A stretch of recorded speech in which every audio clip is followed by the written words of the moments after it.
ಹೋಗ್ಬಿಡಿ.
ಆಗಿ ಮಾಡೋ ಥರ ಮಾಡಬೇಕು. ಜೊತೆಗೆ ಆರೋಗ್ಯ ಮತ್ತು ಶಿಕ್ಷಣಕ್ಕೆ 20% ಸುಮಾರು ಈಗ ನಮಗೆ 2 ಕೋಟಿ ಬರ್ತಾ ಇದೆ. ಅದನ್ನು 5 ಕೋಟಿಗೆ ರೈಸ್ ಮಾಡಿದ್ರೆ ನಾವು 1 ಕೋಟಿ ರೂಪಾಯಿನ ಪ್ರತಿ ವರ್ಷ ಹಾಕ್ಬೋದು. ಅಲ್ಲಿ ಒಂದು ವಿಧಾನಸಭಾ ಕ್ಷೇತ್ರದಲ್ಲಿ ಸಾಕಷ್ಟು ಅಭಿವೃದ್ಧಿ ಆಗುತ್ತೆ. ಆ ನಿಟ್ಟಿನಲ್ಲಿ ಸರ್ಕಾರಕ್ಕೆ ಹೋಗಬೇಕು ಅಂತ ಅನಿಸುತ್ತೆ. ಅದ್ಭುತವಾಗಿದೆ, ವಾತಾವರಣ ಚೆನ್ನಾಗಿದೆ, ವಿಶೇಷವಾದಂಥ ತಯಾರಿ ನಡೀತಾ ಇದೆ. ಒಳ್ಳೆಯ ರೀತಿಯಲ್ಲಿ ಮೆರವಣಿಗೆ ಸಾಗಲಿ ಅನ್ನುವಂಥದ್ದನ್ನು ಬಯಸ್ತಾ ಇದ್ದೀನಿ.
ಕೊಡಲಾಗು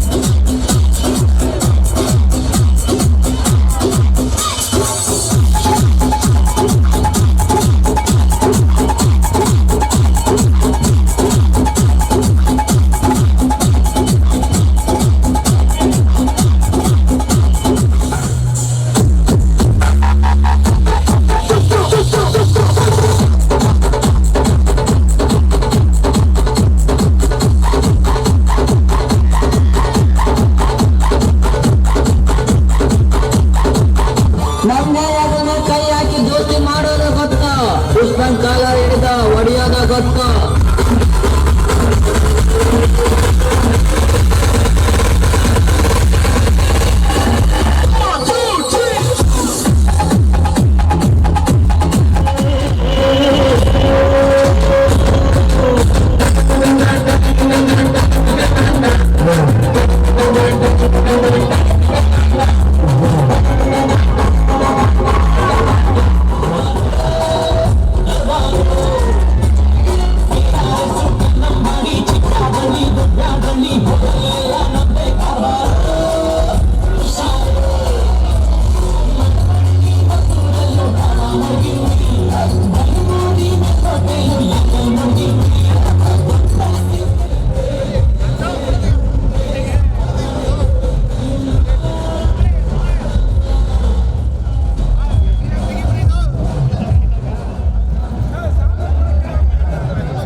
ಪ್ರಭು ಕೆಂಪೇಗೌಡಗೆ ಕಾಣಿಸ್ತಿಲ್ಲ.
21. My name was Fatir, my name was Fatir, single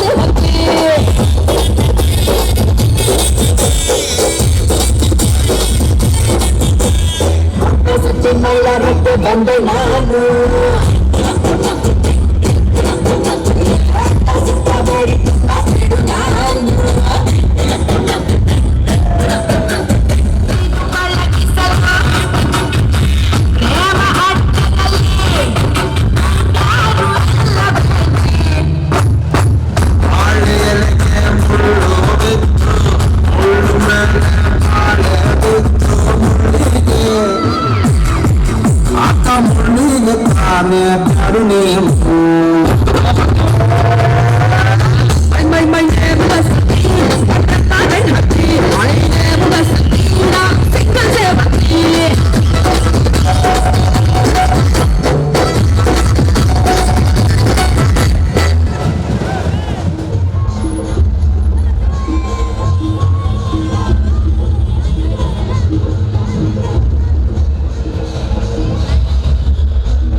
ನಾಡಪ್ರಭು ಕೆಂಪೇಗೌಡರಿಗೆ ನಾಡಪ್ರಭು ಕೆಂಪೇಗೌಡರಿಗೆ ನಾಡಕವಿ ಕುವೆಂಪು ಅವರಿಗೆ ನಾಡಪ್ರಭು ಕೆಂಪೇಗೌಡರಿಗೆ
ಬೆಳೆದು ಬಸವಣಿಯು ಪವನೇನ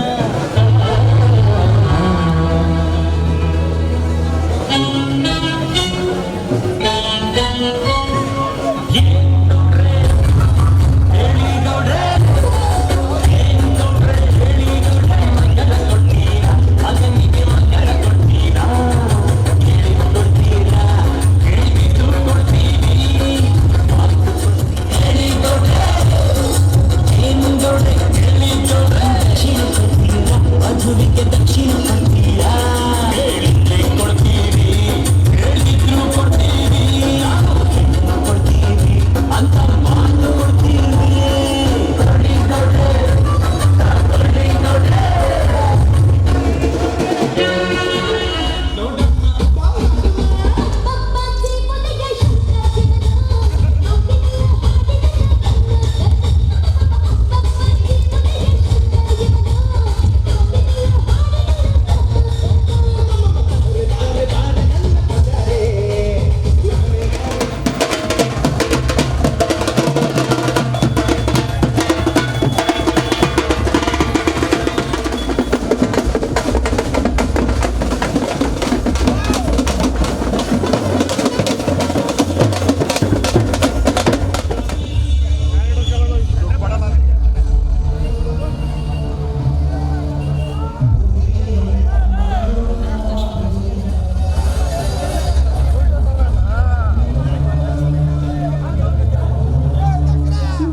ಮಹಾಲಿಂಗಣ್ಣ ಶಿವಕುಮಾರ್ ಆಯ್ತಾ ನಿಮ್ಮೆಲ್ಲರ ಗುಂಪು ಅಲ್ಲಿದ್ರೆ ತಾನೇ ಅವ್ರಿಗೂ ಮೇಡಮ್ ಹಿಂದೆ ಬನ್ನಿ ಮೇಡಮ್. ಹಾಗೆ ಮಹಾಲಿಂಗಣ್ಣ ಅವರು ಮಾಜಿ ಅಧ್ಯಕ್ಷರು ಒಪ್ಪಿಗೆ ಸಂಘ ಸಂಘಟನೆಯಲ್ಲಿ ಗುರುತಿಸಿಕೊಂಡಂತಹ ವ್ಯಕ್ತಿತ್ವ. ಹಾಗೆ ಜಿ ಶಿವಕುಮಾರ್ ಅವರು NCC ಸ್ಕೌಟ್ಸ್ ಅಂಡ್ ಗೈಡ್ಸ್ ಒಳ್ಳೆ ವಿಭಾಗದಲ್ಲಿ ಅವರ ಸೇವೆಯನ್ನು ಸಲ್ಲಿಸ್ತಾ ಇದ್ದಾರೆ. ಕೃಷ್ಣಪ್ಪ ಒಕ್ಕಲ್ಕೆರೆ ಅವರು ಕೋಆಪರೇಟಿವ್ ಸೊಸೈಟಿಯಲ್ಲಿ ದುಡಿತಾರಂಥವರು. ಹಾಗೆ ಡಾಕ್ಟರ್ ಸುಂದರರಾಜ್ ಅವರು ವೈದ್ಯಕೀಯ ವೃತ್ತಿಯಲ್ಲಿ ಗುರುತಿಸಿಕೊಂಡಂಥವರು ಡಾಕ್ಟರ್ ಸುಂದರರಾಜ್ ಅವರು. ಹಾಗೆ ಮಡ್ಡಿಕೆರೆ ಗೋಪಾಲ್ ಅವರು ಈಗಾಗಲೇ ಮುಖ್ಯ ಕನ್ನಡ ಸಾಹಿತ್ಯ ಪರಿಷತ್ ಅಧ್ಯಕ್ಷರಾಗಿ ನಮ್ಮ ಎಲ್ಲ ಚಟುವಟಿಕೆಗಳಲ್ಲಿ ತಮ್ಮ ಇರುವನ್ನು ತೋರಿಸ್ಕೊಳ್ತಾ ಬಂದಿರುವಂತಹ ವ್ಯಕ್ತಿ. ಹಾಗೆ ಚೆನ್ನಪ್ಪ ಅವರು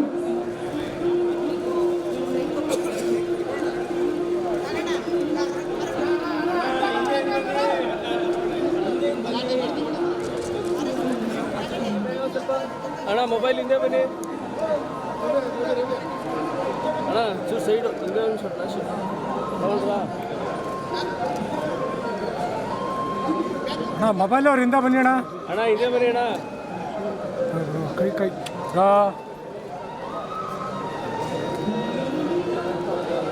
ಅಣ್ಣ ಮೊಬೈಲ್ ಅವರು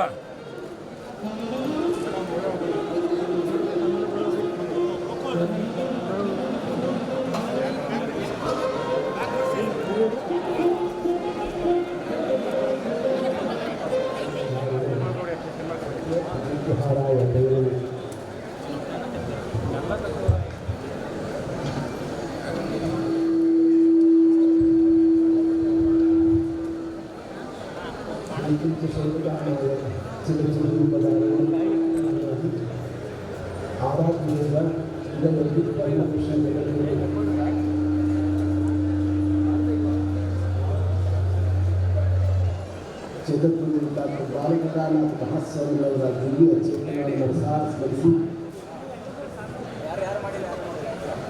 ಪ್ರಸ್ತುತ ಶ್ರೀಗಳಾದ ಪೈಕಿ ಜಗದ್ಗುರು ಡಾಕ್ಟರ್ ನಿರ್ಮಲಾನಂದನಾಥ ಮಹಾಸ್ವಾಮಿಯವರನ್ನು ಸ್ಮರಿಸಿದ ಸಲಕ ಸಲಂದಾಗಿ ಪರಂಪರೆಗಳೆನಿಸಿ ಭಾರತ ನಾಡಿಗೆ ವಂದಿಸುತ್ತಾ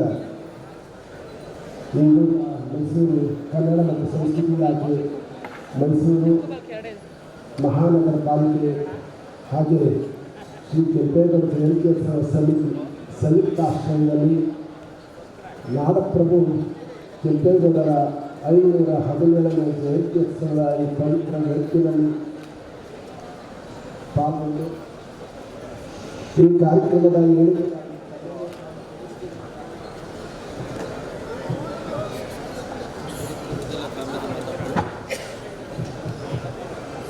ಜಯಂತ್ಯೋತ್ಸವದ ಈ ಪವಿತ್ರ ವೇದಿಕೆಯಲ್ಲಿ ಪಾಲ್ಗೊಂಡು ಈ ಕಾರ್ಯಕ್ರಮದ ಯಶಸ್ಸಿಗೆ ಕಾರಣಕರ್ತರಾದ ಶ್ರೀ ಮೈಸೂರು ಜಿಲ್ಲಾಧಿಕಾರಿಗಳಾದ ಈ ಲಕ್ಷ್ಮೀಕಾಂತ್ ಅವರೇ, ಹಾಗೆ ನಮ್ಮ ಶಾಸಕರಾದ ಹರೀಶ್ ಗೌಡರೇ, ಕಾವಲುಪಡೆಯ ಮೋಹನ್ ಕುಮಾರ್ ಅವರೇ, ಕೆಂಪೇಗೌಡ ಸಮಿತಿಯ ಅಧ್ಯಕ್ಷರಾದ ಪ್ರಶಾಂತ್ ಗೌಡರೇ, ಕೆಂಪೇಗೌಡ ಬಗ್ಗೆ ನಮ್ಮೆಲ್ಲ ತಿಳುವಳಿಕೆ ತೋರಿಸಲಿಕ್ಕೆ ಬಂದಿರುವಂತಹ ವಾಸು ಅವರೇ, ಒಕ್ಕಲಿಗ ಸಂಘದ ಚಾಮರಾಜನಗರ ಮೈಸೂರು ಜಿಲ್ಲೆಯ ಒಕ್ಕಲಿಗ ಸಂಘದ ಅಧ್ಯಕ್ಷರಾದ ಪ್ರಶಾಂತ್ ಗೌಡರೇ, ಹಾಗೆ ಮಂಜೇಗೌಡರವರೇ, ರವಿ ಅವರೇ, ಗುರುರಾಜರೇ, ಮುಂದೆ ಇರುವ ಎಲ್ಲ ಹಿರಿಯರೇ, ವೇದಿಕೆಯಲ್ಲಿರುವ ಎಲ್ಲ ಬಂಧುಗಳು, ಆಸ್ತಿಕ ಬಂಧುಗಳು, ವಿದ್ಯಾರ್ಥಿಗಳು,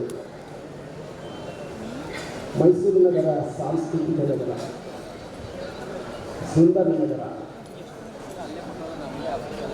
ಈ ನಗರವನ್ನು ನಿರ್ಮಾಣ ಮಾಡಬೇಕಾದ ಚಾಮರಾಜೇಂದ್ರವರ ಅವತ್ತಿನ ಏನು ಸಂಕಲ್ಪ ಇತ್ತು, ಹಾಗೆಯೇ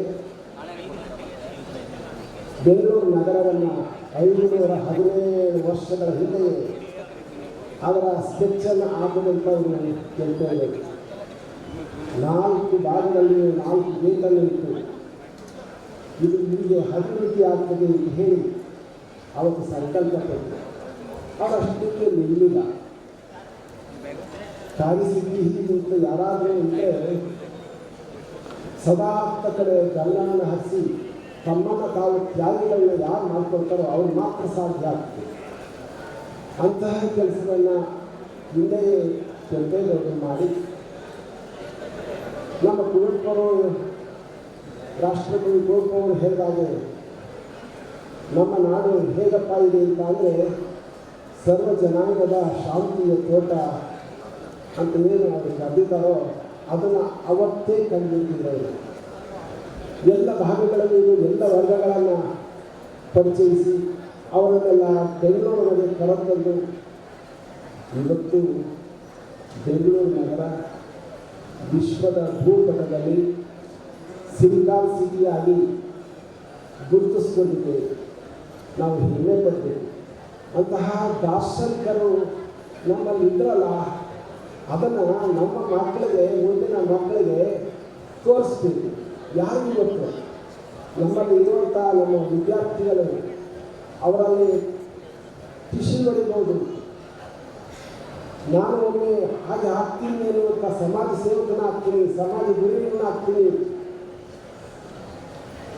ನನ್ನ ಜೀವಿತ ಕಾಲದಲ್ಲಿ ಸೇವೆಯನ್ನು ಮಾಡಿ ತ್ಯಾಗಿಗಳಾಗ್ತೀನಿ ಅನ್ನುವಂಥದ್ದು ಯಾರ ಮನಸ್ಸಲ್ಲಿ ಹೊಡಿಬೋದು ಗೊತ್ತಿಲ್ಲ. ಈ ನಾಡನ್ನು ಕಟ್ಟುವಂಥ ಶಕ್ತಿ ಬೆಳೆಸ್ಕೊಳ್ಬೋದು, ಈ ನಾಡನ್ನು ಆಳುವಂಥ ಶಕ್ತಿಯನ್ನು ಬೆಳೆಸ್ಕೊಳ್ಬೋದು. ಅದೆಲ್ಲ ಹೇಗೆ ಕೆಂಪೇಗೌಡರು ಜಯಿಸಿದ್ರು, ಸಾಧಿಸಿದ್ರು, ಅದನ್ನು ನಮ್ಮ ಮಕ್ಕಳಿಗೆ ಮನವರಿಕೆಯನ್ನು ಮಾಡಲಿಕ್ಕಾಗಿ ನಮ್ಮ ಕೆಂಪೇಗೌಡ ಸಮಿತಿಯವರು ಈ ಸಾರಿ ಬಹಳ ಒಳ್ಳೆಯ ಕೆಲಸವನ್ನು ಮಾಡಿದ್ದಾರೆ. 480 ಮಕ್ಕಳನ್ನು ಗುರುತಿಸಿ 90% ಅಧಿಕ ವಿದ್ಯಾರ್ಥಿಗಳನ್ನು ಗುರುತಿಸಿ ಅವರಿಗೆ ಪುರಸ್ಕಾರವನ್ನು ಮಾಡಿ ಅವರು ಓದಿ ಚೆನ್ನಾಗಿ ಓದಿ ಮುಂದಿನ ದಿವಸದಲ್ಲಿ ನಮ್ಮ ನಾಡನ್ನು ಆಳಬೇಕು ನೀವು ಅಂತ ಹೇಳಿ ಬೆಳೆಸ್ಕೊಳ್ಳೋದಿದೆಯಲ್ಲ, ಪ್ರೋತ್ಸಾಹ ಮಾಡೋದಿದೆಯಲ್ಲ, ಅದಕ್ಕೆ ಬೆಲೆ ಕಟ್ಟೋದಾಗೋದಿಲ್ಲ. ಒಂದು ಹಾರ ವೇದಿಕೆ ತಂದು ಕೊಡ್ತಾರೆ, ಅಷ್ಟೇ ಅಲ್ಲ, ಆ ವೇದಿಕೆಗೆ ಅಷ್ಟು ಪಾವಿತ್ರ್ಯತೆ ಇದೆ. ನಮ್ಮ ಮಕ್ಕಳು ಬಂದು ಒಂದು ಸಾರಿ ಅವರು ಇಲ್ಲಿ ಗೌರವವನ್ನು ಸ್ವೀಕಾರ ಮಾಡಿ ಹೋದರೆ ಅವನ ಜೀವನ ಪರ್ಯಂತರ ಅದನ್ನು ಸ್ಮರಣೆ ಮಾಡ್ಕೊಳ್ತಾ ಇರ್ತಾನೆ, ಏನಾದರೂ ಅದನ್ನು ಸಾಧಿಸ್ತಾನೆ. ಹಾಗಾಗಿ ಅಂತಹ ಒಳ್ಳೆಯ ಕೆಲಸವನ್ನು ನಮ್ಮ ಕೆಂಪೇಗೌಡ ಸಮಿತಿಯವರು ಮಾಡಿದ್ದಾರೆ. ಇವರು ಮಾಡ್ತಾ ಇರೋದನ್ನು ನೋಡಿದ್ರೆ ನಮ್ಮ ಶಾಸಕರು ಶಾಲ್ ಕೊಡ್ತೀವಿ, ಹಾಗೆ ಮೊಮೆಂಟ ಕೊಡ್ತೀವಿ, ಪ್ರಶಸ್ತಿ ಪತ್ರ ಕೊಡ್ತೀವಿ. ಮಕ್ಕಳು ಅಲ್ಲಿಂದ ಬಂದು ಇಲ್ಲಿ ಓದೋದಕ್ಕೆ ಖರ್ಚು ಹೇಗೆ? ಅದಕ್ಕೆ ಏನು ಮಾಡಿದ್ರು, ಅವರು ಪ್ರತಿ ಮಕ್ಕಳಿಗೆ 1,000 ಹಣವನ್ನು ಹಾಕಿ ಪ್ರತಿ ಮಕ್ಕಳಿಗೆ ಕೊಡುವಂಥ ವ್ಯವಸ್ಥೆಯೂ ಕೂಡ ಮಾಡಿದ್ದಾರೆ. ಇದು ಉದಾರವಾದ ಮನಸ್ಸಿನಿಂದ ಅವರು ಮಾಡಿದ್ದಾರೆ.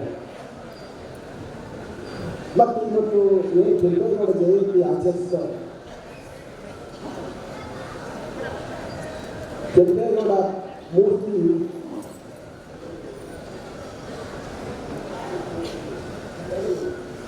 ಯರಗನಹಳ್ಳಿಯ ಸರ್ಕಲ್ನಿಂದ ಉದ್ಘಾಟನೆಯನ್ನು ಮಾಡಿ ಅಲ್ಲಿಂದ ಬಂದು ಅರಮನೆಯ ಮುಂಭಾಗದಲ್ಲಿ ಎಲ್ಲ ಸ್ತಬ್ಧಚಿತ್ರಗಳನ್ನು ಪರಪೂಜೆ ಜಗದ್ಗುರು ಬಾಲಗಂಗಾಧರ ಮಹಾಸ್ವಾಮಿಗಳವರ ಪುತ್ಥಳಿಯನ್ನು ಅನಾವರಣ ಮಾಡಿ ಪ್ರಶಿಕ್ಷಣೆಗೆ ಕರ್ಕೊಂಡು ಬಂದ ಸಮಯದಲ್ಲಿ ನಮ್ಮ ಯುವಕರು ಏನು ಸಂತೋಷ, ಏನು ವೈಭವ ಅಲ್ವಾ? ಇದು ಬೇಕು.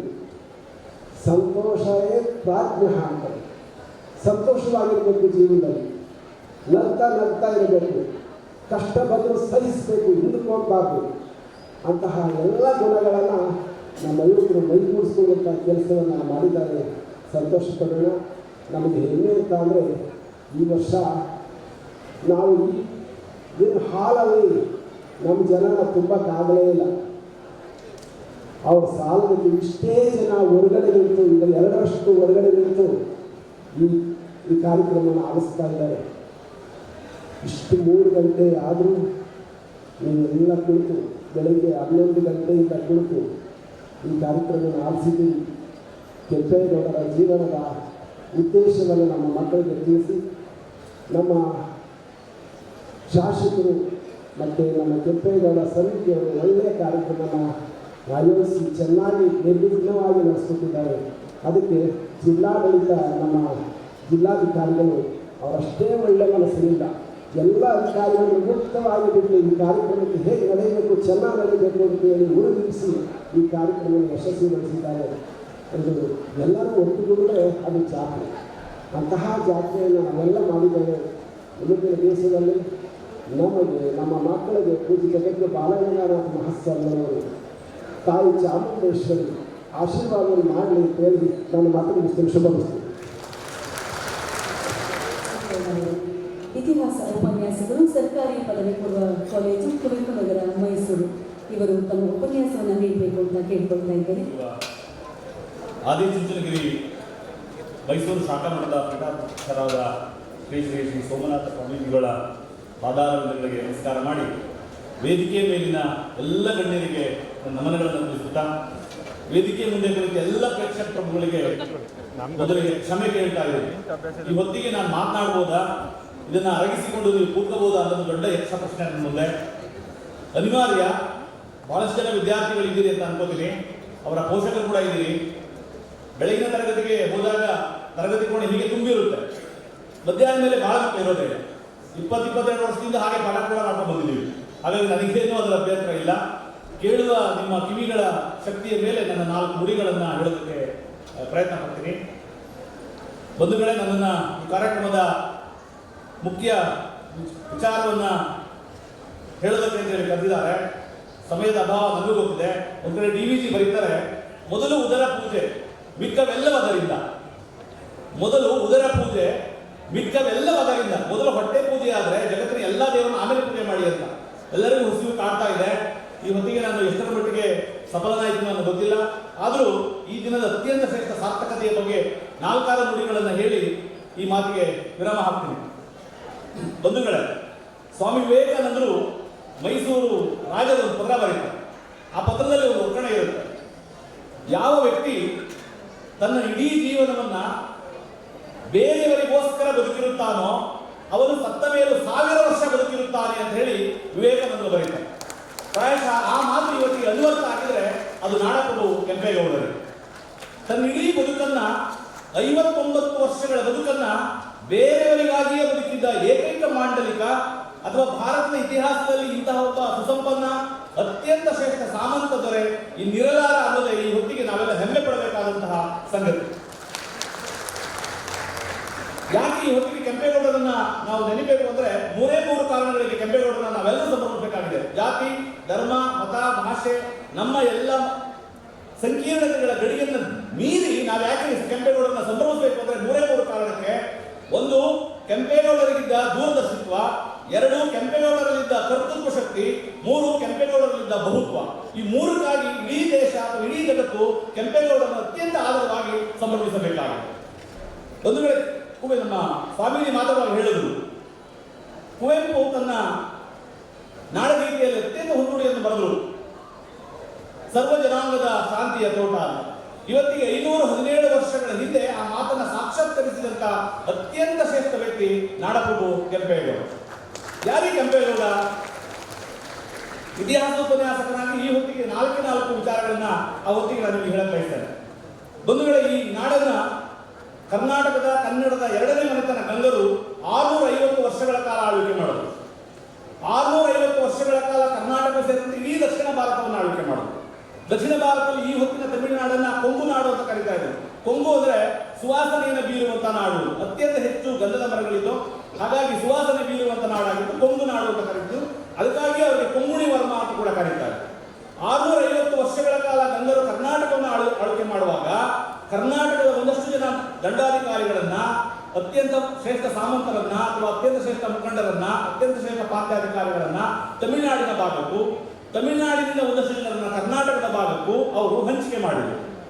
ಹೀಗಾಗಿ ಕರ್ನಾಟಕದವರು ತಮಿಳುನಾಡಿನ ಕಡೆಗೂ, ತಮಿಳುನಾಡಿನ ಒಂದಷ್ಟು ದಂಡನಾಯಕರು ಕರ್ನಾಟಕದ ಕಡೆಗೂ ಹಂಚಿಕೆಯಾದರು. 650 ವರ್ಷಗಳ ಕಾಲ ಗಂಗರು ಕರ್ನಾಟಕವನ್ನು ಆಳ್ವಿಕೆ ಮಾಡಿದ ಮೇಲೆ ಚೋಳರು ಗಂಗರನ್ನ ಸೋಲಿಸಿ ಇಡೀ ಕರ್ನಾಟಕವನ್ನು ಚೋಳರು ಆಳ್ವಿಕೆ ಮಾಡಿದರು. ಒಂದು 350 ವರ್ಷಗಳ ಕಾಲ ಚೋಳರು ಆಳ್ವಿಕೆ ಮಾಡುವಾಗ ಮತ್ತೆ ಇದೇ ಕನ್ನಡಿಗರು ತಮಿಳುನಾಡಿನ ಭಾಗಕ್ಕೂ, ತಮಿಳುನಾಡಿನ ಕನ್ನಡಿಗರು ಕರ್ನಾಟಕದ ಭಾಗಕ್ಕೂ ಹಂಚಿಕೆಯಾದರು. ಅದಾದ ಮೇಲೆ 1230-40 ಹೊತ್ತಿಗೆ ಕರ್ನಾಟಕದಲ್ಲಿ ಹಳೆಬೀಡಿನ ರಾಜಧಾನಿಯನ್ನಾಗಿ ಮಾಡಿಕೊಂಡ ವಿಷ್ಣುವರ್ಧನ ಅಥವಾ ಬಿಟ್ಟಿದೇವ ಅಂತ ಏನು ಹೊಯ್ಸಳರ ದೊರೆ ಕರಿತೀವಿ, ಅವನು ತಲಕಾಡಿನಲ್ಲಿದ್ದಂತಹ ಚೋಳರನ್ನ ತಲಕಾಡಿನಿಂದ ಬೆನ್ನಟ್ಟಿ ತಮಿಳುನಾಡಿನವರೆಗೆ, ಕಂಚಿಯವರೆಗೆ ಬೆನ್ನಟ್ಟಿಕೊಂಡು ಹೋಗಿ ಅಲ್ಲಿ ಚೋಳರನ್ನು ಸಂಪೂರ್ಣವಾಗಿ ಮಣಿಸಿ ಕಂಚಿಗೊಂಡ ಎಂಬ ಬಿರುದನ್ನು ಪಡ್ಕೊಂಡ. ಆಗೇನ್ ಮಾಡ್ದ ಅಂದ್ರೆ ತಮಿಳುನಾಡಿನಲ್ಲಿಂದ ಇದ್ದಂತಹ ಕನ್ನಡಿಗರನ್ನ ತನ್ನ ಆಯಕಟ್ಟಿನ ಅತ್ಯಂತ ಪ್ರಮುಖವಾದ ಪ್ರದೇಶಗಳಿಗೆ ಕರ್ನಾಟಕದ ನೆಲಕ್ಕೆ ನೇಮಕ ಮಾಡ್ದ. ಹಾಗಾಗಿ ಅತ್ಯಂತ ಪ್ರಮುಖವಾದಂತಹ ಒಂದು ಪ್ರದೇಶ ಎಣಮಂಜಿ ಪುತ್ತೂರು ಅಂತ ಹೇಳಿ, ಎಣಮಂಜಿ ಪುತ್ತೂರು ಅನ್ನೋ ಒಂದು ಊರು ಇವತ್ತಿನ ಕೋಲಾರ ಭಾಗದಲ್ಲಿದೆ, ತಮಿಳುನಾಡಲ್ಲಿದೆ.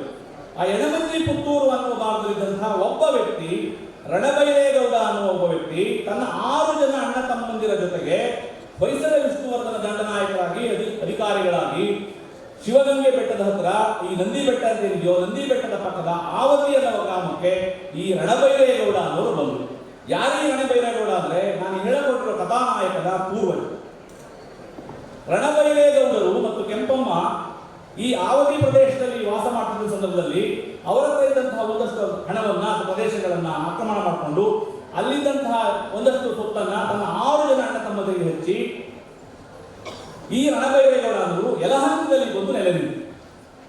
ಯಲಹಂಕದಲ್ಲಿ ಬಂದು ನೆಲೆ ನಿಂತಹ ಈ ರಣಬೈರೇಗೌಡರು ಆನಂತರ ರಣಬೈರೇಗೌಡರ ಮಗ ಜಯಪ್ಪಗೌಡ, ಜಯಪ್ಪಗೌಡನ ಮಗ ಗಂಗಪ್ಪಗೌಡ, ಗಂಗಪ್ಪಗೌಡನ ಮಗ ಗಿಡ್ಡೇಗೌಡರ ಮಗನೇ ಕೆಂಪರಾಜೇಗೌಡ. ಅತ್ಯಂತ ಪ್ರಮುಖವಾಗಿ ಇವತ್ತಿಗೆ ಕೆಂಪೇಗೌಡರಿಗಿಂತ ಮೊದಲು ನಾವೆಲ್ಲ ನೆನಪಿನಾದಂಥ ಅತ್ಯಂತ ಶ್ರೇಷ್ಠ ವ್ಯಕ್ತಿ ಯಾರು ಅಂದ್ರೆ ಕೆಂಪನಂಜೇಗೌಡ. ಕೆಂಪನಂಜೇಗೌಡ ಯಾರು ಅಂದ್ರೆ ನಮ್ಮ ಈ ಕಥಾನಾಯಕ ಕೆಂಪೇಗೌಡರ ತಂದೆ. ಕೆಂಪನಂಜೇಗೌಡ ಯಲಹಂಕದ ಪ್ರಭುವಾಗಿ, ಯಲಹಂಕದ ದಂಡನಾಯಕನಾಗಿ ಆಳ್ವಿಕೆ ಮಾಡುವಂತಹ ಕಾಲದಲ್ಲಿ ಕರ್ನಾಟಕದ ಅತ್ಯಂತ ಶ್ರೀಮಂತ ಮನೆತನ ವಿಜಯನಗರ ಸಾಮ್ರಾಜ್ಯ ಇತ್ತು. ವಿಜಯನಗರ ಸಾಮ್ರಾಜ್ಯವನ್ನು ಆಳ್ವಿಕೆ ಮಾಡ್ತಿದ್ದಂತಹ ನರಸನಾಯಕನ ಕಾಲದಲ್ಲಿ ಅತ್ಯಂತ ನೆಚ್ಚಿನ ಪ್ರೀತಿಯ ದಂಡನಾಯಕನಾದಂತಹ ಕೆಂಪನಂಜೇಗೌಡ ಅತ್ಯಂತ ಆತ್ಮೀಯನಾಗಿದ್ದ, ಅತ್ಯಂತ ಬದುವಾಗಿದ್ದ. ಈ ಕೆಂಪನಂಜೇಗೌಡ ವಿಜಯನಗರದ ಅರಸನಾದಂತಹ ನರಸನಾಯಕನ ಪಟ್ಟಾಭಿಷೇಕಕ್ಕೆ ಸಾಕ್ಷಿಯಾಗಿದ್ದರು. ಅದಾದ್ಮೇಲೆ 1509ರಲ್ಲಿ ಕೃಷ್ಣದೇವರಾಯ ವಿಜಯನಗರದ ಅರಸರಾದಾಗ ಕೃಷ್ಣದೇವರಾಯನ ಪಟ್ಟಾಭಿಷೇಕಕ್ಕೂ ಸಾಕ್ಷಿಯಾಗಿದ್ದರು ಕೆಂಪನಂಜೇಗೌಡರು. 1509ರಿಂದ 1529ರವರೆಗೆ ಕೃಷ್ಣದೇವರಾಯ ವಿಜಯನಗರದ ಅರಸನಾಗಿ ಆಳ್ವಿಕೆ ಮಾಡುವಾಗ 29 ವರ್ಷಗಳ ಕಾಲ ಇಡೀ ಕೃಷ್ಣದೇವರಾಯನ ಎಲ್ಲಾ ಯುದ್ಧಗಳಲ್ಲಿ ಸಂಪೂರ್ಣವಾಗಿ ಭಾಗಿಯಾದಂತಹ ಒಬ್ಬ ಶ್ರೇಷ್ಠ ದಂಡನಾಯಕ, ಅತ್ಯಂತ ನಂಬಿಕೆಯ, ಅತ್ಯಂತ ವಿಶ್ವಾಸಾರ್ಹ ದಂಡನಾಯಕ ಯಾರು ಅಂದ್ರೆ, ಸಾಮಂತಾಧಿಕಾರಿ ಯಾರು ಅಂದ್ರೆ ಕೆಂಪನಂಜೇಗೌಡ. ಅದಕ್ಕೆ ಕೃಷ್ಣದೇವರಾಯ ಕೆಂಪನಂಜೇಗೌಡರಿಗೆ ಅಮರನಾಯಕ ಅಂತ ತಿಳಿದುಕೊಂಡಿರು. ನೀವು ಆ ಹೊತ್ತಿಗೆ ಒಬ್ಬ ಸಾಮಂತ ದೊರೆಯನ್ನ ರಾಜನ ಸಮಾನವಾಗಿ ಪರಿಗಣಿಸಿದ ಏಕೈಕ ವ್ಯಕ್ತಿ ಕೆಂಪನಂಜೇಗೌಡ. ಅವ್ರ್ಯಾರು ಅಂದ್ರೆ ನಮ್ಮ ಕೆಂಪೇಗೌಡರ ತಂದೆ. ಈ ಕೆಂಪನಂಜೇಗೌಡ ಮತ್ತು ಲಿಂಗಾಂಬೆ ದಂಪತಿಗಳ ಮಗನೇ ನಮ್ಮ ಕಥಾನಾಯಕ ಕೆಂಪೇಗೌಡ. 1510 ಜೂನ್ 27ನೇ ತಾರೀಕಿನಲ್ಲಿ ನಮ್ಮ ಕೆಂಪೇಗೌಡರು ಈ ಕೆಂಪನಂಜೇಗೌಡ ಮತ್ತು ಲಿಂಗಾಂಬೆ ಎಂಬ ದಂಪತಿಗಳ ಮಗನಾಗಿ ಜನಿಸಿದರು. ಅವರನ್ನ ಹಿರಿರಾಯ, ಕೆಂಪರಾಯ, ಕೆಂಪ, ಹೀಗೆಲ್ಲ ಕರೀತಾ ಇವರ ಮನೆ ದೇವರು ಕೆಂಪಮ್ಮನ ಹೆಸರಿಂದ ಇವರಿಗೆ ಕೆಂಪೇಗೌಡ ಎಂಬ ಹೆಸರನ್ನ ಕೊಟ್ಟರು. ಇದು ಕೆಂಪೇಗೌಡರ ಜೀವನ ಚರಿತ್ರೆ. ಕೆಂಪನಂಜೇಗೌಡರು ವಿಜಯದಶಮಿಗೆ ಅತ್ಯಂತ ವಿಶೇಷ ಅತಿಥಿಯಾಗಿ ವಿಜಯನಗರಕ್ಕೆ ಆಹ್ವಾನಿಸ್ತಾ ಇದ್ರು. ಕೆಂಪೇಗೌಡರಿಗೆ 5 ವರ್ಷ ವಯಸ್ಸಾಗಿದ್ದಾಗ ಅವರು ತನ್ನ ತಂದೆ ಕೆಂಪನಂಜೇಗೌಡರ ಜೊತೆಗೆ ವಿಜಯನಗರಕ್ಕೆ ಭೇಟಿ ಕೊಡ್ತಾರೆ. ವಿಜಯನಗರಕ್ಕೆ ಭೇಟಿ ಕೊಟ್ಟ ಕೆಂಪೇಗೌಡರಿಗೆ ಅದ್ಭುತ ಒಂದು ಕಾದಿತ್ತು. ಯಾಕೆಂದ್ರೆ ಅಂತಹ ಸುಂದರವಾದಂತಹ ನಗರ, ಅತ್ಯಂತ ವೈಭವಪೂರ್ಣವಾದಂತಹ ನಗರ, ಅತ್ಯಂತ ವಿಶಿಷ್ಟಪೂರ್ಣವಾದಂತಹ ನಗರ ವಿಜಯನಗರವನ್ನು ಕಣ್ಣಾರ ಕಂಡ ಕೆಂಪೇಗೌಡರು ಬಹಳ ಸಂತೋಷ ಪಟ್ಟರು. ಜೊತೆಗೆ ಬೆಕ್ಕಸ ಬೆರಗಾಗಿ ನೋಡ್ತಾ ಇದ್ರು ಅದನ್ನು.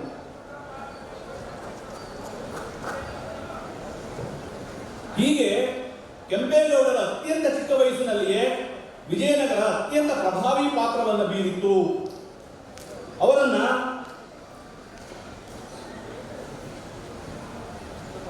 ಐಗಂಡಪುರ ಅಂತ ಒಂದು ಊರಿತ್ತು. ಐಗಂಡಪುರದ ಮಾಧವ ಭಟ್ಟಾಚಾರ್ಯರ ಬಳಿ ಶಿಕ್ಷಣಕ್ಕೆ ಸೇರಿಸ್ತಾರೆ. ಐಗಂಡಪುರದ ಮಾಧವ ಭಟ್ಟಾಚಾರ್ಯರ ಸಾನ್ನಿಧ್ಯದಲ್ಲಿ ಗುರುಕುಲಾಶ್ರಮದಲ್ಲಿ ಅತ್ಯಂತ ಶ್ರೇಷ್ಠ ಶಿಕ್ಷಣವನ್ನ, ಶಾಸ್ತ್ರವಿದ್ಯೆ ಮತ್ತು ಶಸ್ತ್ರವಿದ್ಯೆಗಳೆಲ್ಲವನ್ನೂ ಕೂಡ ಕೆಂಪೇಗೌಡರು ಕರಗತ ಮಾಡಿಕೊಂಡ್ರು. ಒಬ್ಬ ರಾಜನಿಗಿರಬೇಕಾದಂತ ಎಲ್ಲ ನೀತಿಯನ್ನ ಐಗಂಡಪುರದ ಮಾಧವ ಭಟ್ಟಾಚಾರ್ಯರು ಅವರು ಕಲಿಸಿದ್ರು. 12ನೇ ವಯಸ್ಸಿನಲ್ಲಿ ಒಮ್ಮೆ ಮಹಾನವಮಿ ಹಬ್ಬಕ್ಕೆ ವಿಜಯನಗರಕ್ಕೆ ಹೋದಾಗ ಮಲ್ಲಯುದ್ಧದಲ್ಲಿ ವಿಜಯನಗರದ ಯುವರಾಜನಾದಂತಹ ತಿರುಮಲರಾಯನನ್ನ ಕೆಂಪೇಗೌಡರು ಮಲ್ಲಯುದ್ಧದಲ್ಲಿ ಸೋಲಿಸ್ತಾರೆ. ಅದು ರಣಬೈಲೆ ಕೆಂಪನಂಜೇಗೌಡರಿಗೆ ಎಲ್ಲಿಲ್ಲದ ಹೆಮ್ಮೆ. ನನ್ನ ಮಗನಲ್ಲಿ ಒಬ್ಬ ರಾಜನಿಗಿರಬೇಕಾದಂತ ಎಲ್ಲ ಅರ್ಹತೆಗಳು ಮೊಳಕೆ ಹೊಡಿತಿವೆ, ಒಬ್ಬ ರಾಜನಿಗಿರಬೇಕಾದಂತ ಎಲ್ಲ ಯೋಗ್ಯತೆಗಳನ್ನು ಬರ್ತಾ ಇದೆ ಅನ್ನುವ ಅತ್ಯಂತ ಶ್ರೇಷ್ಠ ನಂಬಿಕೆ ವಿಶ್ವಾಸ ಬಂದದ್ದೇ ಆ ಹೊತ್ತಿಗೆ ತಿರುಮಲರಾಯರನ್ನ ಸೋಲಿಸುತ್ತಾರೆ. ಆಮೇಲೆ ಕೃಷ್ಣದೇವರಾಯರು ಕಳಿಂಗ ರಾಜ್ಯದ ಮೇಲೆ, ಒರಿಸ್ಸಾದ ಮೇಲೆ 5 ಬಾರಿ ಯುದ್ಧ ಮಾಡುವಾಗಲೂ 5 ಬಾರಿ 5 ಹಂತದ ಯುದ್ಧಕ್ಕೂ ಕೆಂಪನಂಜೇಗೌಡರು ತನ್ನ ಮಗ ಕೆಂಪೇಗೌಡನನ್ನು ಯುದ್ಧ ಕರ್ಕೊಂಡು ಹೋಗಿದ್ರು. ಈ ಯುದ್ಧಕ್ಕೆ ಹೋಗುವಾಗಲೇ ಅವರ ಅಪ್ಪನ ಜೊತೆಗೆ ಹೋಯ್ತಾ ಆತನಿಗೆ ಕತ್ತಿ ಒರಸೆ ಮತ್ತೆ ಕುದುರೆ ಸವಾರಿ ಇವೆಲ್ಲವೂ ಅತ್ಯಂತ ಮೈಗತವಾದವು, ರೂಢಿಯಾದವು. ಹೀಗಾಗಿ ದಿನೇ ಕೆಂಪೇಗೌಡರಿಗೆ ಒಬ್ಬ ರಾಜನಿಗಿರಬೇಕಾದಂತ ಎಲ್ಲ ಅರ್ಹತೆಗಳು, ಎಲ್ಲ ಯೋಗ್ಯತೆಗಳು, ಎಲ್ಲ ಅಧಿಷ್ಠಾನಗಳು ಆ ಮೈನಲ್ಲಿ ಮೈಗೂಡಿಸಿಕೊಂಡಿದ್ರು. ಇಂತಹ ಕೆಂಪೇಗೌಡರನ್ನ ಕಂಡ ಕೆಂಪನಂಜೇಗೌಡರಿಗೆ ಹೆಮ್ಮೆಯಾಗಿ 1528ರಲ್ಲಿ ಕೆಂಪೇಗೌಡರ ಸೋದರ ಮಾವನ ಮಗಳು ಚೆನ್ನಾಂಬಿಯನ್ನ ಕೊಟ್ಟು ಮದುವೆ ಮಾಡಿದ್ರು. 1528ರಲ್ಲಿ ಚೆನ್ನಾಂಬಿಯನ್ನ ಮದುವೆ ಮಾಡುವಾಗ 5 ಜನ ಪಾಳೆಗಾರರು ಸಾಕ್ಷಿಯಾಗಿದ್ರು. ಚನ್ನಪಟ್ಟಣ, ಶಿರಾ, ಸೋದೂರು, ಚಿತ್ರದುರ್ಗ, ಕೆಳದಿ ಈ 5 ಪಾಳೆಪಟ್ಟಿನ ದಂಡನಾಯಕರು ಕೃಷ್ಣದೇವರಾಯರ ಪರವಾಗಿ ಈ ಮದುವೆಗೆ ಸಾಕ್ಷಿಯಾಗಿದ್ರು. ಅದಾದ ಮೇಲೆ ಕೆಂಪೇಗೌಡರು ಅತ್ಯಂತ ಸುಂದರವಾದಂತಹ ಕನಸನ್ನ ಕಾಣ್ತಾ ಹೋದ್ರು. 1530ರಲ್ಲಿ ಕೆಂಪನಂಜೇಗೌಡರು ಕೆಂಪೇಗೌಡರನ್ನ ಮೈಸೂರಿನ ಯಲಹಂಕದ ಪ್ರಭುವಾಗಿ ಪಟ್ಟಾಭಿಷೇಕ ಮಾಡ್ತಾರೆ. 1530ರಲ್ಲಿ ಪಟ್ಟಾಭಿಷೇಕಕ್ಕೆ ಬಂದ ಅಚ್ಯುತರಾಯ ಕೃಷ್ಣದೇವರ ಸತ್ತಿದ್ರು. ಅದಾದ್ಮೇಲೆ ಅವರ ಸಹೋದರ ಅಚ್ಯುತರಾಯ ವಿಜಯನಗರ ಸಾಮ್ರಾಜ್ಯ ದೊರೆಯಾಗ್ತಾರೆ. ಅಚ್ಯುತರಾಯ ಈ ಕಾರ್ಯಕ್ರಮಕ್ಕೆ ಬಂದು ಒಂದೇ ಒಂದು ಮಾತು ಹೇಳ್ತಾರೆ ಅದ್ಭುತವಾಗಿ, ಶ್ರೀ ರಾಜಮಾನ್ಯತೋ. ಕೆಂಪೇಗೌಡರ ಪಟ್ಟಾಭಿಷೇಕಕ್ಕೆ ಅಚ್ಯುತರಾಯ ಹೇಳಿದ ಮಾತು ಶ್ರೀ ರಾಜಮಾನ್ಯತೋ ಅಂದ್ರೆ ಈ ಗ್ರೇಟರ್ ದೆನ್ ದಂಡನಾಯಕ, ಗ್ರೇಟರ್ ದೆನ್ ಸಾಮಂತ ದೊರೆ ಅಂತ. ಒಬ್ಬ ಸಾಮಂತ ದೊರೆಗಿಂತ ಅತ್ಯಂತ ಉನ್ನತವಾದಂತಹ ಸ್ಥಾನಮಾನ ನೆನೆಸಿರುತ್ತೆ. ಒಬ್ಬ ರಾಜರು ಸೇರಿಸಬೇಕಾದ ಎಲ್ಲ ಸವಲತ್ತುಗಳು ನಿಮ್ಗೆ ದೊರೆಯುತ್ತೆ ಅಂತ ಹೇಳಿ ಆಶೀರ್ವಾದ ಮಾಡೋದು ಅಚ್ಯುತರಾಯರು ಕೆಂಪೇಗೌಡರು ಅವಿನಾಭಾವ ಸಂಬಂಧ ಇತ್ತು. ಅದಾದ್ಮೇಲೆ ಕೆಂಪೇಗೌಡರ ಕನಸು ನಿಧಾನವಾಗಿ ಅರಳ್ತಾ ಹೋದ್ರು. ಯಲಹಂಕದಲ್ಲಿದ್ದ ಕೆಂಪೇಗೌಡರಿಗೆ ವಿಜಯನಗರದ ಒಂದು ಸುಂದರ ನಗರವನ್ನ ಕಟ್ಟಬೇಕು ಅಂತ ಅತ್ಯಂತ ಅದಮ್ಯವಾದ ಹಂಬಲ ಇತ್ತು. ಮಾಂಡಲಿಕನಾಗಿ ಒಬ್ಬ ಸಾಮಂತ ದೊರೆಯಾಗಿ ಏಕಾಏಕಿ ನಿರ್ಧಾರ ತಗೊಳ್ಳಕ್ಕಾಗಲ್ಲ. ಆಗ ಅಚ್ಯುತರಾಯ ಬಳಿ ಹೋಗ್ತಾರೆ. ನಾನು ವಿಜಯನಗರದ ಒಂದು ಸುಂದರ ನಗರವನ್ನು ಕಟ್ಟುವ ಆಸೆ ಇಟ್ಕೊಂಡಿದ್ದೀನಿ, ಹಂಬಲವನ್ನು ಇಟ್ಕೊಂಡಿದ್ದೀನಿ ಅಂತ. ಅಚ್ಯುತರಾಯ ಬಹಳ ನೆನಪಿಟ್ಟುಕೊಳ್ಳಲು ಒಂದು ಸಂಕೀರ್ಣತೆ ಏನು ಅಂದ್ರೆ, ಬೆಂಗಳೂರು ಇವತ್ತು ಇದೆಯೋ ಇದು ವಿಜಯನಗರ ಮತ್ತು ಹೊನ್ನಾವರದ ನಡುವಿನ ಮಧ್ಯ ವಾಣಿಜ್ಯ ಕೇಂದ್ರ ಆಗಬೇಕಾಗಿತ್ತು. ಬೆಂಗಳೂರಿನ ಹೊನ್ನಾವರಕ್ಕೆ ನೇರ ಮಾರ್ಗ ಇತ್ತು. ಹಾಗಾಗಿ ವಿಜಯನಗರದ ಎಲ್ಲ ಸಾಮಾನುಗಳನ್ನ ಸಮುದ್ರ ತೀರ ಸಾಕೋದಕ್ಕೆ ಬೆಂಗಳೂರಿನ ನಗರ ನಿರ್ಮಾಣ ಅಚ್ಯುತರಾಯರು ಕೂಡ ಇತ್ತು. ಹಾಗಾಗಿ ಅಚ್ಯುತರಾಯರು ಬೆಂಗಳೂರನ್ನು ನಿರ್ಮಾಣ ಮಾಡೋದಕ್ಕೆ ಕೆಂಪೇಗೌಡರಿಗೆ ಅನುಮತಿಯನ್ನು ಕೊಟ್ಟರು. ಬರೀ ಅಷ್ಟು ಮಾತ್ರ ಕೊಡಲಿಲ್ಲ, 12 ಹೋಬಳಿಗಳನ್ನು ಕೊಟ್ಟರು. ಅವತ್ತಿದ್ದಂತ ಅತ್ಯಂತ ಪ್ರಮುಖ ಹೋಬಳಿಗಳು ಹಳೆ ಬೆಂಗಳೂರು, ಹಲಸೂರು, ಬೇಗೂರು, ತಲಗಟ್ಟಪುರ, ಜಿಗಣಿ, ಕುಂಬಳಗೋಡು, ಬಾಣಾವರ, ಹೆಸರಘಟ್ಟ, ವರ್ತೂರಿನಂತಹ 12 ಹೋಬಳಿಗಳನ್ನ ಕೆಂಪೇಗೌಡರು ಕೊಟ್ಟಿದ್ದ. ಅಲ್ಲದೆ ಬೆಂಗಳೂರು ನಗರವನ್ನು ನಿರ್ಮಾಣ ಮಾಡೋದಕ್ಕೆ 30,000 ಪಗೋಡಗಳನ್ನ ಕೊಟ್ಟರು. ಚಪ್ಪಳೆ ಹೊಡಬೇಕು, ನಾವು ಖಂಡಿತ ಹೊಡಬೇಕು. ಅಚ್ಯುತರಾಯರಿಗೆ 30,000 ಪಗೋಡಗಳನ್ನ ಕೆಂಪೇಗೌಡರಿಗೆ ಕೊಟ್ಟು ಕೆಂಪೇಗೌಡರಿಗೆ ಬೆಂಗಳೂರು ನಿರ್ಮಾಣ ಮಾಡೋದಕ್ಕೆ ಅನುಮತಿಯನ್ನು ಕೊಟ್ಟರು. ಐಗಂಡಪುರದ ವಿದ್ಯಾಭ್ಯಾಸದ ಗುರುಕುಲಾಶ್ರಮದಲ್ಲಿದ್ದಂಥ ತನ್ನ ಸಹಪಾಠಿ ಒಬ್ಬರು, ಕೆಂಪೇಗೌಡರ ಸಹಪಾಠಿ ಒಬ್ಬರು, ಅವರ ಹೆಸರೇ ವೀರಣ್ಣ. ವೀರಣ್ಣ ಕೆಂಪೇಗೌಡರ ಅಮಾತ್ಯ ಕೂಡ ತನ್ನ ಸಹಪಾಠಿ ತನ್ನ ಮಂತ್ರಿಯಾಗಿ ನೇಮಕ ಮಾಡ್ಕೊಳ್ತಾರೆ. ನಂದಿ ಬೆಟ್ಟದ ಮೇಲೆ ನಿಂತು ಬೆಂಗಳೂರನ್ನು ಎಲ್ಲಿ ನಿರ್ಮಾಣ ಮಾಡಬೇಕು ಅಂತ ಯೋಚನೆ ಮಾಡಿದಾಗ ಅವರು ಹೊಡೆದ ಅತ್ಯಂತ ಪ್ರಮುಖವಾದ ಪ್ರದೇಶ ಯಲಹಂಕದಿಂದ 10 ಕಿಲೋಮೀಟರ್ ದೂರದಲ್ಲಿದ್ದ ಶಿವನ ಸಮುದ್ರ. ಶಿವನ ಸಮುದ್ರ ಅಂತ ದಯವಿಟ್ಟು ಮಳವಳ್ಳಿ ಅಂತ ಶಿವನ ಸಮುದ್ರ ಅನ್ಕೋಬೇಡಿ. ಬೆಟ್ಟದ ಮೇಲೆ, ನಂದಿ ಬೆಟ್ಟದ ಮೇಲೆ ನಿಂತು ಶಿವನ ಸಮುದ್ರ ಅಂತ ಆ ಪ್ರದೇಶ 10 ಮೈಲಿ ದೂರವನ್ನು ನೋಡಿದ್ರೆ ಅತ್ಯಂತ ದಟ್ಟವಾದ ಹಸಿರು ಕಾಡಿತ್ತು. ಅರ್ಕಾವತಿ, ಪುಷ್ಪಾವತಿ, ಪಾಲಾರ್ ಮತ್ತು ಪಿನಾಕಿನಿಯಂತಹ ನದಿಗಳು ಹರಿತಾ ಇದ್ದು ಆ ಹೊತ್ತಿಗೆ. ಅಂತಹ ಜಾಗದಲ್ಲಿ ದಟ್ಟ ಕಾಡಿನ ಆ ಪ್ರದೇಶವನ್ನ ಆಯ್ಕೆ ಮಾಡಿಕೊಂಡು ಕೆಂಪೇಗೌಡರು ಅಲ್ಲಿ ಬೆಂಗಳೂರನ್ನು ನಿರ್ಮಾಣ ಮಾಡಬೇಕು ಅಂತ ತೀರ್ಮಾನ ಮಾಡ್ತಾರೆ. ಕೃಷಿಯೇ ಪ್ರಧಾನವಾದಂತಹ ಆ ಹೊತ್ತಿಗೆ 4 ಜೊತೆ ಎತ್ತುಗಳನ್ನ ಒಬ್ಬೊಬ್ಬ ರೈತನನ್ನ ದಷ್ಟನಾದಂತಹ ದೃಢಕಾಯದ ರೈತನಿಗೆ ನೇಗಿಲನ್ನು ಹೂಡಿ 4 ಏರುಗಳು 4 ದಿಕ್ಕುಗಳಿಗೆ ಓಡಿಸ್ತಾರೆ. ಈ ಏರುಗಳು, ಎತ್ತುಗಳು ಮತ್ತು ರೈತ ಎಲ್ಲಿ ಸುಸ್ತಾಗಿ ನಿಲ್ತಾನೋ, ಯಾವ ಗಡಿಯಲ್ಲಿ ಹೋಗಿ ನಿಲ್ತಾನೋ ಅದು ಬಾಡಾಗುತ್ತೆ. 4 ಜೊತೆ ಎತ್ತುಗಳನ್ನ ಆ ಜಾಗದಲ್ಲಿ, ಅಂದ್ರೆ ಇವತ್ತಿನ ಚಿಕ್ಕಪೇಟೆ ಮತ್ತು ದೊಡ್ಡಪೇಟೆ ಸಲ್ಲಿಸುವಂತಹ ಬೆಂಗಳೂರಿನ ಜಾಗದಲ್ಲಿ ನಿಲ್ಲಿಸಿ ಅಲ್ಲಿ 4 ಜೊತೆ ಎತ್ತುಗಳನ್ನ, 4 ಜನ ದಷ್ಟಪುಟ ರೈತರನ್ನ ನಿಮ್ಗೆ ಎಷ್ಟು ಸಾಧ್ಯ ಅಷ್ಟು ದೂರ ಹೋಗಿ ಅಂತ 4 ದಿಕ್ಕುಗಳು ಕಳಿಸ್ತಾರೆ. 4 ದಿಕ್ಕುಗಳಿಗೆ ಹೋದಂತಹ ಎತ್ತುಗಳು ಎಷ್ಟು ದೂರ ಹೋಗಿತ್ತೋ ಅಲ್ಲಿಗೆ ಗಡಿಯನ್ನು ಫಿಕ್ಸ್ ಮಾಡ್ತಾರೆ. ಎಲ್ಲಿಗೆ ಹೋಗಿತ್ತವು? ಉತ್ತರದ ಯಲಹಂಕದಿಂದ ದಕ್ಷಿಣದ ಆನೇಕಲ್ವರೆಗೂ, ಪೂರ್ವದ ಹಲಸೂರಿನಿಂದ ಪಶ್ಚಿಮದ ಅರಳೇಪೇಟೆ, ಇವತ್ತು ಬಂಡೇಕೊಪ್ಪ ಅಂತ ಕರೀತಾರೆ, ಅಲ್ಲಿವರೆಗೂ ಹೋಗಿತ್ತು. ಆಗ ಕೆಂಪೇಗೌಡರು ಅದನ್ನು ಗಡಿಯಾಗಿ ಫಿಕ್ಸ್ ಮಾಡೋದು. ಗಡಿಯಾಗಿ ಫಿಕ್ಸ್ ಮಾಡಿ 4 ಮಹಾದ್ವಾರಗಳು, 5 ಕಿರಿದ್ವಾರಗಳ ನಿರ್ಮಾಣ ಮಾಡೋದು. ಅವೈದ್ಯಾಗು, ವರ್ತೂರು, ಸರ್ಜಾಪುರ, ಕೆಂಗೇರಿ, ಯಶವಂತಪುರ, ಕನಕಪುರ 5 ಕಿರಿದ್ವಾರಗಳನ್ನ, 4 ಮಹಾದ್ವಾರಗಳನ್ನ ನಿರ್ಮಾಣ ಮಾಡೋದು. ಒಂದು ಐತಿಹ್ಯ ಮತ್ತು ಕಥೆ ಆಗಲಿ ಜನಗಣದಲ್ಲಿ ನಮ್ಮ ಹಾಡುಗಾರರು ಬಹಳ ಅದ್ಭುತವಾಗಿ ಹಾಡಿದ್ರು. ಐತಿಹ್ಯ ಕೂಡ ಎಲ್ಲ ಗೋಪುರಗಳನ್ನ ಅದ್ಭುತ ನಿರ್ಮಾಣ ಮಾಡ್ತಾರೆ. ದಕ್ಷಿಣ ದಿಕ್ಕಿನ ದ್ವಾರವನ್ನು ನಿರ್ಮಾಣ ಮಾಡೋದಕ್ಕೆ ತುಂಬಾ ಕಷ್ಟ ಆಗ್ಬೋದು. ದಕ್ಷಿಣ ದಿಕ್ಕಿನ ದ್ವಾರದ ಒಂದು ಕಂಬವನ್ನು ನಿಲ್ಲಿಸ್ತಾರೆ, ಮತ್ತೆ ಮನೆಗೆ ಬರ್ತಾರೆ, ಕಂಬ ಬಿದ್ದೋದು. ಪುನಃ ಅವರ ಪ್ರಚಾರಕರು, ಸಹಾಯಕರು ಬಂದು ಹೇಳ್ತಾರೆ ಇಲ್ಲ ಕಂಬ ಬಿದ್ದೋಗಿದೆ ಅಂತ. ಮತ್ತೆ ಬೆಳಗ್ಗೆ ಹೋಗ್ತಾರೆ, ಮತ್ತೆ ಕಂಬ ನಿಲ್ಲಿಸ್ತಾರೆ, ಮತ್ತೆ ಮನೆಗೆ ಬರ್ತಾರೆ, ಕಂಬ ಮತ್ತೆ ಬಿದ್ದೋದು. ಕಥೆ ಇದು. ಆಮೇಲೆ ಎಲ್ಲಾ ಕಡೆ ಕೇಳ್ತಾರೆ ಏನಿದು ಅಪಶಕನ ಆಗ್ತಾ ಇದೆಯಲ್ಲ ಅಂತ ಹೇಳಿ. ಆಗ ಅವರು ಯಾರು ಹೇಳಿ ತುಂಬು ಗರ್ಭಿಣಿಯನ್ನ ಬಲಿ ಕೊಟ್ಟರೆ ಮಾತ್ರ ಈ ಕಂಬ ನಿಲ್ಲೋದು ಸಾಧ್ಯ ಅಂತ. ಆದರೆ ಕೆಂಪೇಗೌಡರಿಗೆ ಅದು ಸಾಧ್ಯವಾದ ಸಂಗತಿ. ಯಾಕೆಂದ್ರೆ ಕೆಂಪೇಗೌಡರು ಯಾವತ್ತೂ ಮೌಢ್ಯದ ವಿರೋಧಿ. ನೆನಪಿರಲಿ, ಆ ಹೊತ್ತಿಗೆ ಮೊರಸು ಒಕ್ಕಲಿಗರಲ್ಲಿ ಅವಿವಾಹಿತ ಹೆಣ್ಣು ಮಕ್ಕಳ ಕಿರುಬೆರಳನ್ನ ಬಂಡಿ ದೇವರಿಗೆ ಒಪ್ಪಿಸುವ ಹಕ್ಕೆ ಇತ್ತು. ಅವಿವಾಹಿತ ಹೆಣ್ಣು ಮಕ್ಕಳ ಕಿರುಬೆರಳನ್ನ ದೇವರಿಗೆ ಅರ್ಪಿಸ್ತಾ ಇದ್ರು. ಇದು ಕೆಂಪೇಗೌಡರ ಅತ್ಯಂತ ಜನಜನಿತವಾದ ಸಂಗತಿ. ತುಂಬಾ ಸಿಟ್ಟು ಬರುತ್ತೆ, ತುಂಬಾ ನೋವಾಗುತ್ತೆ. ಆ ಪದ್ಧತಿ ನಿಲ್ಲಿಸ್ತಾರೆ. ಯಾವ ದೇವಿಯು ಬೆರಳನ್ನು, ಯಾವ ದೇವಿಯು ರಕ್ತವನ್ನ ಬಯಸಲ್ಲ, ಇದು ಅನಿಷ್ಟ ಪದ್ಧತಿ, ಬೇಡ ಅಂತ ಹೇಳಿ ಆ ಕೈಗೆ ಹೂವಿನ ಉಂಗುರವನ್ನು ಹಾಕಿ ದೇವರಿಗೆ ಹೂವಿನ ಉಂಗುರವನ್ನು ಅರ್ಪಿಸುವ ಅಥವಾ ಉಂಗುರವನ್ನು ಅರ್ಪಿಸುವ ವ್ಯವಸ್ಥೆಯನ್ನು ಜಾರಿಗೆ ತಂದರು. ಹಾಗಾಗಿ ಅಂತಹ ಕೆಂಪೇಗೌಡರಿಗೆ, ಮೌಢ್ಯ ವಿರೋಧಿಯಾದ ಕೆಂಪೇಗೌಡರಿಗೆ ತುಂಬು ಗರ್ಭಿಣಿಯ ಬಲಿ ಕೊಡೋದಕ್ಕೆ ಒಪ್ಪಿಗೆ ಇಲ್ಲ. ರಾತ್ರಿ ಎಲ್ಲ ಯೋಚನೆ ಮಾಡ್ತಾರೆ, ದಿನಗಳೆಲ್ಲ ಕಳೆದು ಯೋಚನೆ ಮಾಡ್ತಾರೆ, ಅದಕ್ಕೆ ಪರಿಹಾರ ಸಿಕ್ಕಿಲ್ಲ. ಆದರೆ ತನ್ನ ಮಾವನ ಗೋಳನ್ನ, ನೋವನ್ನ ನೋಡಲಾರದ ಅವರ ಸೊಸೆ ಲಕ್ಷ್ಮೀದೇವಿ ರಾತ್ರೋರಾತ್ರಿ ಹೋಗಿ ಆ ದಕ್ಷಿಣ ದ್ವಾರದಲ್ಲಿ ತಾನೇ ಆತ್ಮಾಹುತಿ ಮಾಡ್ಕೊತಾಳೆ. ಬೆಳಿಗ್ಗೆ ಕಂಬ ನಿಂತಿದೆ, ಆದರೆ ಇಡೀ ಮನೆಯಲ್ಲಿ ಆಕ್ರಂದನ, ಆ ನೋವು ಒಳಲಾಡ್ತಾ ಇದೆ. ಆ ನೋವು ಹೇಳ್ತಿರೋದು ಆ ಹೊತ್ತಿಗೆ ಅದೆಲ್ಲ ಐತಿಹ್ಯ ಕಥೆಲ್ಲ ಬರುತ್ತೆ. ಹಾಗಾಗಿ ಆ ಕೆಂಪೇಗೌಡರಿಗೆ ತುಂಬಾ ನೋವಾಗಿ ಈ ಲಕ್ಷ್ಮೀ ದೇವಿಯ ಸಮಾಧಿಯನ್ನ ಕೋರಮಂಗಲದಲ್ಲಿ ಮಾಡಿ ಮತ್ತು ಅದೇ ಜಾಗದಲ್ಲಿ ಕೆಂಪೇಗೌಡರು ಅಲ್ಲೊಂದು ಲಕ್ಷ್ಮೀ ದೇವಿಯ ಮಂದಿರವನ್ನ ನಿರ್ಮಾಣ ಮಾಡೋದು. ಹೀಗೆ ಬೆಂಗಳೂರನ್ನು ನಿರ್ಮಾಣ ಮಾಡುವ ಅತ್ಯಂತ ದೊಡ್ಡ ಕನಸನ್ನ ಕೆಂಪೇಗೌಡರು ಸಾಕಾರಗೊಳಿಸಿದ್ರು. ಅದೆಷ್ಟು ಅವರಿಗೆ ದೊಡ್ಡ ದೂರದರ್ಶಿತ್ವಾಯಿತು ಅಂದ್ರೆ, ಒಂದು ನಗರ 5 ಅಂಗಗಳನ್ನ ಹೊಂದಿರಬೇಕು ಅಂತ ಬರೀತಾರೆ ಅವರು. 5 ಅಂತ ಅನ್ಕೋತಾರೆ ಅವರು. ಯಾವ 5 ಅಂಗ ಒಂದು ನಗರಕ್ಕೆ? ಕೋಟೆ, ಪೇಟೆ, ಗುಡಿ, ಉದ್ಯಾನ, ಕೆರೆ. ಸುಮ್ಮನೆ ನಗರ ಕಟ್ಟಿಲ್ಲ, ಸುಮ್ಮನೆ ನಾವು ಬೆಂಗಳೂರಲ್ಲಿ ಹೇಳ್ಬಿಡ್ತೀವಿ. ಬೆಂಗಳೂರಿನ ತಳಭಾಗದಲ್ಲಿ ಅಂತರ್ಗತದಲ್ಲಿ ಅಡಗಿದ್ದಂಥ ಅವರ ಅವಿನಾಭಾವ ಭಾವನೆಗಳೇ ಬಹಳ ವಿಚಿತ್ರ. ಅದು ಬಹಳ ಆಶ್ಚರ್ಯ ಆಗುತ್ತೆ, ರೋಮಾಂಚನ ಆಗುತ್ತೆ ಕೇಳೋದಕ್ಕೆ. ನಾವು ಒಂದು ನಗರ ನಿರ್ಮಾಣ ಆಗೋದಕ್ಕೆ ನೀರು ಎಷ್ಟು ಮುಖ್ಯ ಅಂತ ಅವ್ರು ಓದಿತ್ತು. ಯಾಕೆಂದ್ರೆ ಪ್ರಪಂಚದ ಎಲ್ಲ ನಾಗರಿಕತೆಗಳು ಬೆಳೆದಿರೋದೇ ನದಿ ತೀರದಲ್ಲಿ. ನೀರಿಲ್ಲದ ಯಾವ ನಾಗರಿಕತೆಯು ಬದುಕಿಲ್ಲ. ಸಂವಿಧಾನ ಹೇಳ್ಬೇಕಾರೆ ಅಕ್ಬರ್ ಫತೇಪುರ್ ಸಿಕ್ರಿ ಅಂತ ಒಂದು ಹೊಸ ರಾಜಧಾನಿಯನ್ನು ಕಟ್ತಾನೆ. ನೀರಿಲ್ಲ ಜಾಗದಲ್ಲಿ 4 ವರ್ಷ ನಿರ್ಮಾಣ ಮಾಡ್ಬಿಡ್ತಿಲ್ಲ ರಾಜಧಾನಿ. ಹಾಗಾಗಿ ಎಂಥ ದೂರದರ್ಶಿತ ಕೆಂಪೇಗೌಡರು ಇತ್ತು ಅಂದ್ರೆ, ಈ ಕೋಟೆಯನ್ನ ಕಟ್ಟಿ, ಕೋಟೆ ಪ್ಲಸ್ ಪೇಟೆ, ಗುಡಿ, ಉದ್ಯಾನ, ಕೆರೆ ಇವಿದ್ರು ಮಾತ್ರ ಬೆಂಗಳೂರು ಬೆಳೆಯೋಕೆ ಸಾಧ್ಯ, ಇವಿದ್ರು ಮಾತ್ರ ಬೆಂಗಳೂರು ಉಳಿಯೋಕೆ ಸಾಧ್ಯ ಅನ್ನೋ ಕಲ್ಪನೆ ಮೇಲೆ ಅದನ್ನು ಕಟ್ತಾ ಹೋಗುದು. ಎಲ್ಲ ಕಡೆ ಕೋಟೆಗಳನ್ನ ಕಟ್ಟಿದ್ದಲ್ಲದೆ ಬೇರೆ ಬೇರೆ ಜನ ಕೇಂದ್ರವಾಗಿಸುವ ಉದ್ದೇಶಕ್ಕಾಗಿ, ಜೀವನ ನಿರ್ವಹಣೆಗೆ ಪ್ರತಿಯೊಬ್ಬ ಮನುಷ್ಯರಿಗೆ ಆರ್ಥಿಕ ಸಂಪನ್ಮೂಲ ಸಿಗಬೇಕು ಅನ್ನೋ ಕಾರಣಕ್ಕಾಗಿ ಬೇರೆ ಬೇರೆ ಜನಾಂಗದವರಿಗೆ ಪ್ರತ್ಯೇಕ ಪೇಟೆಗಳನ್ನ ಕೊಟ್ಟುಕೊಂಡ್ರು. ಅದಕ್ಕೆ ನಾನು ಹೇಳಿದೆ, ಇದೊಂದು ಜಾತ್ಯಾತೀತ ಕಾರ್ಯಕ್ರಮ, ಇದು ಧರ್ಮಾತೀತ ಕಾರ್ಯಕ್ರಮ ಆಗಬೇಕು. ಕೇವಲ ಒಕ್ಕಲಿಗರ ಸಮುದಾಯ ನಮ್ಮ ಯಾವುದೋ ಇನ್ನೊಂದು ಜನಾಂಗ ಮಾತ್ರ ಕೆಂಪೇಗೌಡರನ್ನ ಸಂತೋಷದ ಅರ್ಥ ಅಲ್ಲ. ಇದು ಪ್ರಶ್ನಾತೀತ ಅಥವಾ ಪಕ್ಷಾತೀತ, ಧರ್ಮಾತೀತ, ಜಾತ್ಯಾತೀತ ಕಾರ್ಯಕ್ರಮ. ಕೆಂಪೇಗೌಡ ಬದುಕಿದಂಗೆ.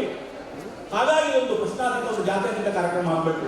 ಅವರು ಎಲ್ಲ ಜನಾಂಗದವರಿಗೆ ಪೇಟೆ ನಿರ್ಮಾಣ ಮಾಡಿಕೊಡ್ತಾರೆ. ಸುಮ್ಮನೆ ಉದಾಹರಣೆ ಹೇಳ್ತೀನಿ, ಏನೇನು ಪೇಟೆ ಕಟ್ಟಿದ್ರು ಅವರು: ತರಗಪೇಟೆ, ಅರಳೆಪೇಟೆ, ಒಲ್ಲರಪೇಟೆ, ಹೂವಾಡಿಗರ ಪೇಟೆ, ಗಾಣಿಗರ ಪೇಟೆ, ಮಡಿವಾಳ ಪೇಟೆ, ಉಪ್ಪಾರಪೇಟೆ, ತಿಗಳರ ಪೇಟೆ, ಸುಣ್ಣಕಲ್ಲು ಪೇಟೆ, ಬಳೆಪೇಟೆ, ದೊಡ್ಡಪೇಟೆ, ಚಿಕ್ಕಪೇಟೆ, ಮಂಡಿಪೇಟೆ, ಅಂಚೆಪೇಟೆ, ಅಕ್ಕಿಪೇಟೆ, ರಾಗಿಪೇಟೆ, ಕುಂಬಾರಪೇಟೆ, ಕುಂಚಿಟಿಗರ ಪೇಟೆ. ಎಷ್ಟು ಅದ್ಭುತವಾಗಿ ಕೋಟೆನ ಪೇಟೆಗಳನ್ನ ಕಟ್ಟಿದ್ರು ಅಂದ್ರೆ ಪ್ರತಿ ಜನಾಂಗಕ್ಕೂ, ಪ್ರತಿ ಸಮುದಾಯಕ್ಕೂ ಅವರದೇ ಆದಂತಹ ರಕ್ಷಣಾ ಗೋಡೆಗಳನ್ನು ಕಟ್ಟಿಕೊಟ್ಟು ಅವ್ರು ವಾಸ ಮಾಡೋದಕ್ಕೆ ಮನೆ, ಅವ್ರ ಮನೆಯಿಂದ ಹಿತ್ತಲು, ಅಲ್ಲೇ ವಸ್ತುಗಳನ್ನ ಉತ್ಪಾದನೆ ಮಾಡ್ಕೋಬೇಕು, ಅಲ್ಲೇ ಮನೆಯಲ್ಲಿ ವಾಸ ಮಾಡಬೇಕು, ಮನೆ ಮುಂದೆ ವಸ್ತುಗಳನ್ನ ಮಾರಾಟ ಮಾಡಬೇಕು. ಇವತ್ತು ಬೆಂಗಳೂರಲ್ಲಿ GPS ಹಾಕಿದ್ರೆ ಅಡ್ರೆಸ್ ಕೊಡ್ತೀವಿ. ಅವತ್ತು ಬೆಂಗಳೂರಿನಲ್ಲಿ ಯಾವ ವಸ್ತುವನ್ನ ಎಲ್ಲಿ ತಗೋಬೇಕು ಅಂತ ನಿಖರವಾಗಿ ಪ್ರತಿಯೊಬ್ಬರಿಗೂ ಗೊತ್ತಿತ್ತು. ಯಾಕಂದ್ರೆ ಹೂವಾಡಿನ ಪೇಟೆಗೆ ಹೂ ತಗೋತಿತ್ತು. ಇಡೀ ಬೆಂಗಳೂರಿನ ಎಲ್ಲ ಕಡೆ ಯಾವ ಪೇಟೆ ಇದೆ ಅಂತ ಪ್ರತಿಯೊಬ್ಬರಿಗೂ ಗೊತ್ತಿತ್ತು. ಅದಕ್ಕೆ ಹೇಳಿದೆ, ಕೆಂಪೇಗೌಡರನ್ನ ಯಾಕೆ ಸಂಭ್ರಮಿಸಬೇಕು ಅಂದ್ರೆ ಕೆಂಪೇಗೌಡರಿಂದ ದೂರದರ್ಶಿ ಬಗ್ಗೆ ನಾವು ಒಬ್ಬ ಅರ್ಥಶಾಸ್ತ್ರಜ್ಞ, ಒಬ್ಬ ಗಣಿತಶಾಸ್ತ್ರಜ್ಞ, ಒಬ್ಬ ಸಮಾಜಶಾಸ್ತ್ರಜ್ಞ, ಒಬ್ಬ ಅತ್ಯಂತ ಶ್ರೇಷ್ಠ ಭಾವನಾ ಜೀವಿ ಕೆಂಪೇಗೌಡರು. ದಯಮಾಡಿ ಬರೀ ಅಷ್ಟೇ ಇಲ್ಲ, ಬರೀ ಹೇಳಿದೆ, ನೀರಿಲ್ಲದ ಯಾವ ನಾಗರಿಕತೆಯು, ಯಾವ ನಗರವು ಶ್ರಮಿಸದು ಭವಿಷ್ಯದು ಅದು ಬಹಳ ಶ್ರಮಿಕ, ಅದು ಬೇಗ ನಶಿಸಿ ಹೋಗುತ್ತೆ ಅನ್ನೋ ಕಾರಣಕ್ಕೆ 1000 ಕೆರೆಗಳನ್ನು ನಿರ್ಮಾಣ ಮಾಡ್ತಾರೆ. ಇವತ್ತು ಬೆಂಗಳೂರಲ್ಲಿ ಅಂತರ್ಜಲ ಬದುಕಿದೆ. ಕೆಂಪೇಗೌಡ ಸಾಕ್ಷಿ ಇಟ್ಬಿಟ್ಕೊಳ್ಳಿ, ನಾವೆಲ್ಲ ಸಿಮೆಂಟ್ ಕಾಂಕ್ರೀಟ್ ಕಟ್ಕೊಂಡ್ಬಿಟ್ಟಿದೀವಿ. ಬಟ್ ಭೂಗರ್ಭದಲ್ಲಿ ಅಡಗಿರುವ ಸಣ್ಣ ಸಣ್ಣ ಜಿರಿಯ ತೊರೆಗಳು ಇವತ್ತು ಹಿಂಗೆ ನೀರಿನ ಕಾರಣ ಉಳಿಸ್ಕೊಂಡ್ಬಿಟ್ಟಿವೆ. ಅದಕ್ಕೆ ಕಾರಣ ಕೆಂಪೇಗೌಡರು. 1000 ಕೆರೆಗಳನ್ನು ನಿರ್ಮಾಣ ಮಾಡ್ತಾರೆ. ಕೆಂಪಾಂಬುದಿ ಕೆರೆ, ಧರ್ಮಾಂಬುದಿ ಕೆರೆ, ಸಂಪಂಗಿರಾಮನ ಕೆರೆ, ಚನ್ನಮ್ಮನ ಕೆರೆ, ಕಾರಂಜಿ ಕೆರೆ, ಹಲಸೂರು ಕೆರೆ, ಅಗ್ರಹಾರ ಕೆರೆ, ಒತ್ತೂರು ಕೆರೆ, ಸಿದ್ದಕಟ್ಟ ಕೆರೆ, ಗಿಡ್ಡಪ್ಪನ ಕೆರೆ, ಬೆಣ್ಣೆ ಹೊನ್ನಮ್ಮನ ಕೆರೆ, 1000 ಕೆರೆಗಳನ್ನು ನಿರ್ಮಾಣ ಮಾಡ್ತಾರೆ. ಎಲ್ಲಿಂದ ನೋಡ್ತಾ ಇದ್ದೀರಾ ನೀವು?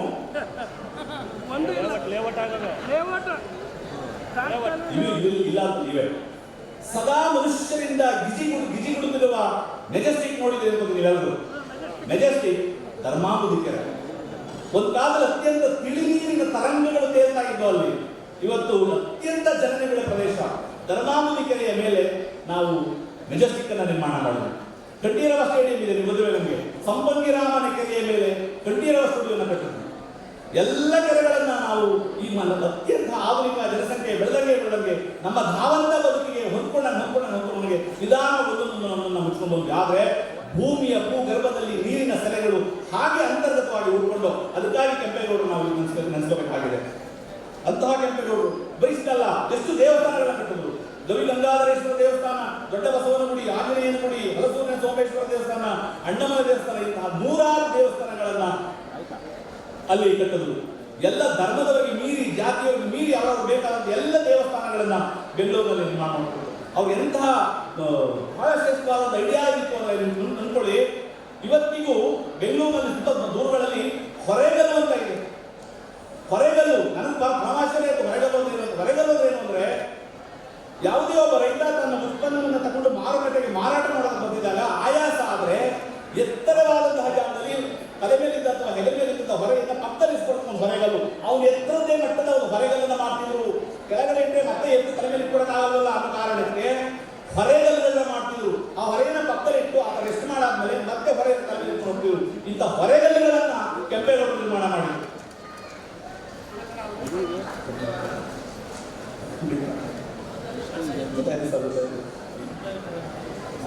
ಹಾಗಾಗಿ ನಾನು ಹೇಳಿದೆ, ಕೆಂಪೇಗೌಡರ ಬಗ್ಗೆ ಮಾತನಾಡೋದಕ್ಕೆ ಸಮಯ ನಿಗದಿ ಮಾಡಿ. ಇವತ್ತು ನಾನು ಮುಗಿಸ್ತೀನಿ, ಖಂಡಿತ ಮುಗಿಸ್ತೀನಿ. ಸಮಯ ನಿಗದಿ ಮಾಡಬೇಡಿ. ನೀವು ಇಲ್ಲಿ ಬಂದಾಗ ನನಗೆ ಕೊಟ್ಬಿಟ್ಟಿದ್ರೆ ಕೆಂಪೇಗೌಡರ ಬಗ್ಗೆ ಇಡೀ ಜೀವನ ಚರಿತ್ರೆ ನಾನು ಒಂದ್ಸಲ ತೆರೆದಿಟ್ಟು ಹೋಗ್ತಿದ್ದೆ.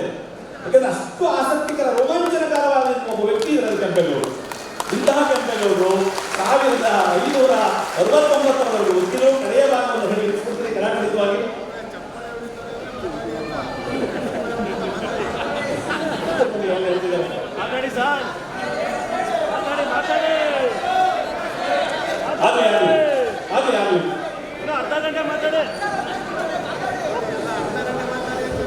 ಅದಕ್ಕೆ ಹೇಳಿದೆ, ಹೊರೆಗಲ್ಲು ನನಗೆ ನಿಜವಾಗ್ಲೂ ಹೇಳ್ತೀನಲ್ಲ, ಪ್ರತಿ ಮನೆಯ ಪ್ರತಿ ರೈತನ ಪರಿಸಂಕಟಗಳು ಕೆಂಪೇಗೌಡರಿಗೆ ಎಷ್ಟು ಚೆನ್ನಾಗಿ ಅರ್ಥ ಆಗಿತ್ತು ಅಂದ್ರೆ, ಕೆಂಪೇಗೌಡರು ಎಲ್ಲೋ ಒಬ್ಬ ದಂಡನಾಯಕನಾಗಿ ನಡ್ಕೊಂಡು ಉದಾಹರಣೆ ಇಲ್ಲ.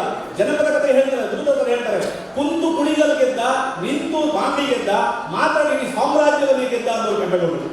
ಜನಪದ ಹೇಳುವಂಥದ್ದು ನಾನಲ್ಲ, ಜನಪದ ಮಾತು ಹೇಳುವಂಥದ್ದು. ಕುಂತು ಕುಣಿಗಲ್ ಗೆದ್ದ, ನಿಂತು ಮಾಂಡಿ ಗೆದ್ದ, ಮಾತನಾಡಿ ಸಾಮ್ರಾಜ್ಯವನ್ನೇ ಗೆದ್ದ ಅಂತ ಹೇಳ್ತಾರೆ ಕೆಂಪೇಗೌಡರು. ಯಾಕಂದ್ರೆ ಅಷ್ಟು ಡೌನ್ ಟು ಅರ್ಥ ಆಗ, ಎಷ್ಟು ಜನರನ್ನ ಅತ್ಯಂತ ಹತ್ತಿರದಿಂದ ಬಲ್ಲ ಮಹಾ ವ್ಯಕ್ತಿ ಅಂದ್ರೆ ಕೆಂಪೇಗೌಡರು. ಇಂಥ ಕೆಂಪೇಗೌಡರನ್ನ ಅಚ್ಯುತರಾಯ ಅತ್ಯಂತ ಪ್ರೀತಿಯಿಂದ ಆದರಿಸಿದರು. ದುರಾದೃಷ್ಟ, ಅಚ್ಯುತರಾಯ ಅಧಿಕಾರದಿಂದ ಹಿಡಿದು ಅಲ್ಲಿ ಸದಾಶಿವ ರಾಯ ಅಧಿಕಾರಕ್ಕೆ ಬಂದಾಗ ಇಲ್ಲಿ ಕೆಂಪೇಗೌಡರ ಅತ್ಯಂತ ಹೆಸರು ಅಥವಾ ಕೀರ್ತಿ ಅಕ್ಕಪಕ್ಕದ ನೆರೆಯ ದಂಡನಾಯಕರಿಗೆ, ಸಾಮಂತ ದೊರೆಗಳಿಗೆ ತುಂಬಾ ಅಸೂಯೆಯನ್ನು ತಪ್ಪು. ಇವೆಲ್ಲ ಹೋಗಿ ತುಂಬಾ ದೂರದು ಬೇಕಾದಷ್ಟು ಚಾಡಿ ಹೇಳಿದ್ರು ಅವ್ರಿಗೆ. ಅದು ಕೆಂಪೇಗೌಡರ ಕೆಲಸಕ್ಕೆ ಮಾಡಲಿಲ್ಲ. ಕೆಂಪೇಗೌಡರ ಕಟ್ಟಕಡೆ ಒಂದು ಪ್ರಯತ್ನ ಇತ್ತು. ನಾನೊಂದು ನಾಣ್ಯವನ್ನ, ಸ್ವಂತ ನಾಣ್ಯವನ್ನು ಮುದ್ರಿಸಬೇಕು ಅಂತ ಕೆಂಪೇಗೌಡರ ಆಸೆ ಇತ್ತು. ಅವತ್ತಿಗೆ ಯಾರೂ ಅವಕಾಶ ಇರಲಿಲ್ಲ.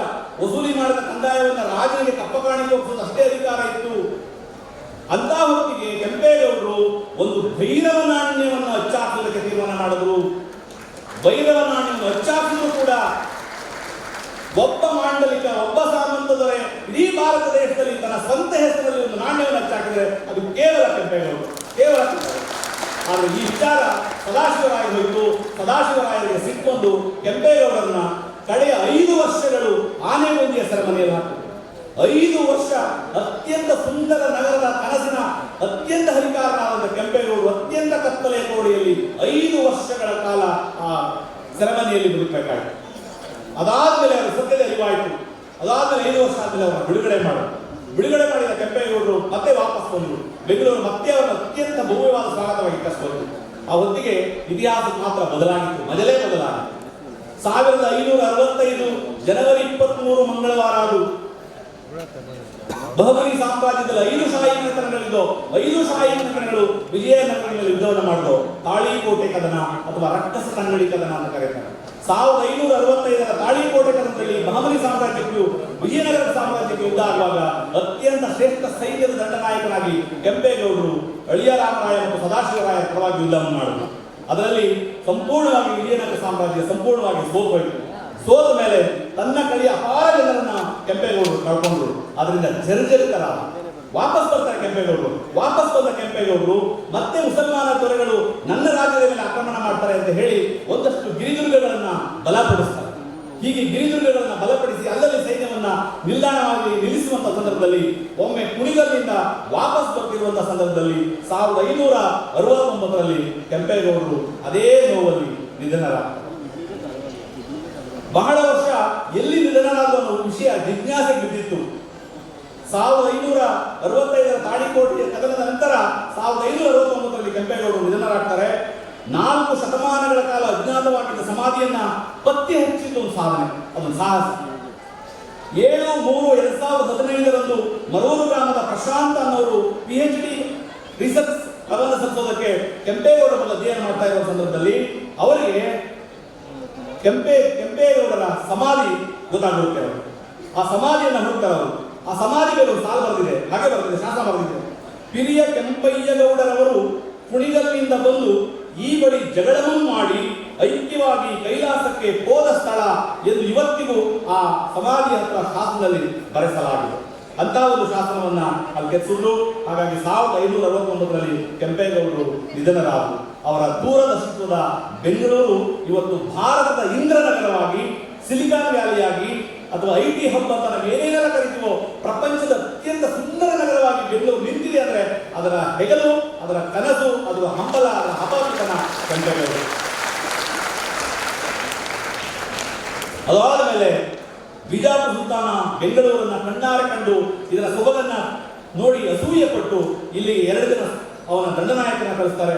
ಒಬ್ಬ ರಣದುಲ್ಲಾ ಖಾನ್, ಇನ್ನೊಬ್ಬ ಶಹಾಜಿ ಭೋನ್ಸ್ಲೆ. ನಿಮ್ಗೆ ಗೊತ್ತಿದೆ ಶಹಾಜಿ ಭೋನ್ಸ್ಲೆ ಯಾರು ಅಂದ್ರೆ ಶಿವಾಜಿಯ ತಂದೆ. ಶಿವಾಜಿಯ ತಂದೆ ಮತ್ತು ರಣದುಲ್ಲಾ ಖಾನ್ ಬೆಂಗಳೂರು ಬರ್ತಾರೆ.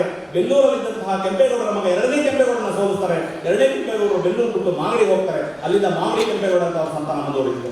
ಬೆಂಗಳೂರನ್ನ ಶಹಾಜಿ ಭೋನ್ಸ್ಲೆ ಆಕ್ರಮಣ ಮಾಡ್ಕೊತಾನೆ.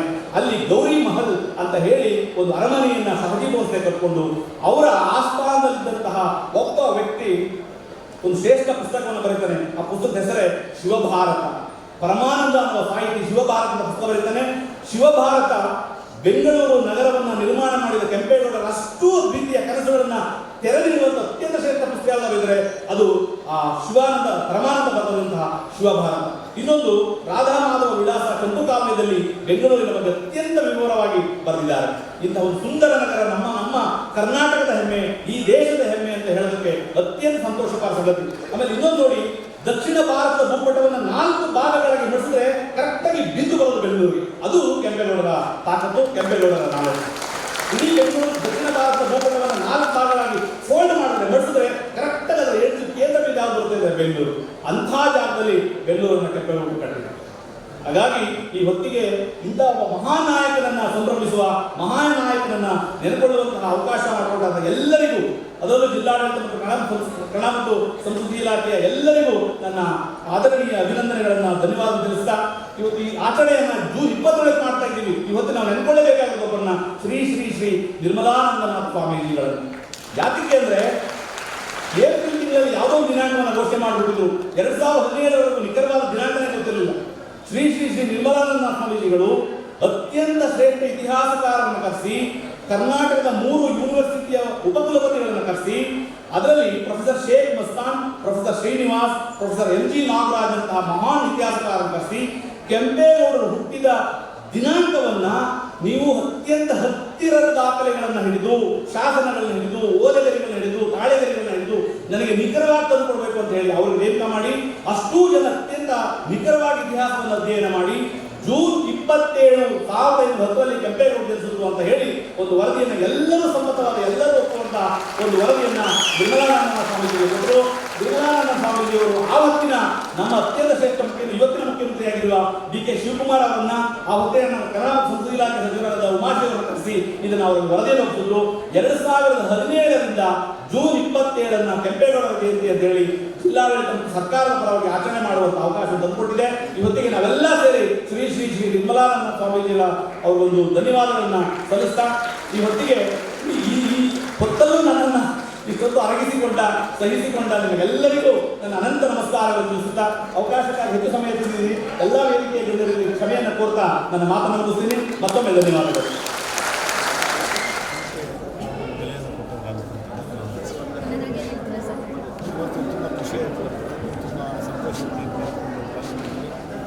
ಹೆಚ್ಚಿನ ಸಂಖ್ಯೆ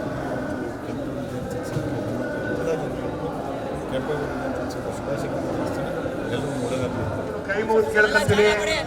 ಈಗಾಗಲೇ ಸಮಯ ಆಗೈತೆ.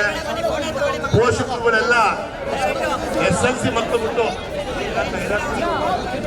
ಪೋಷಕರುಗಳೆಲ್ಲ ದಯವಿಟ್ಟು ಅಚ್ಚುಕಟ್ಟಾಗಿ ನಡೀಬೇಕು ಈ ಕಾರ್ಯಕ್ರಮ.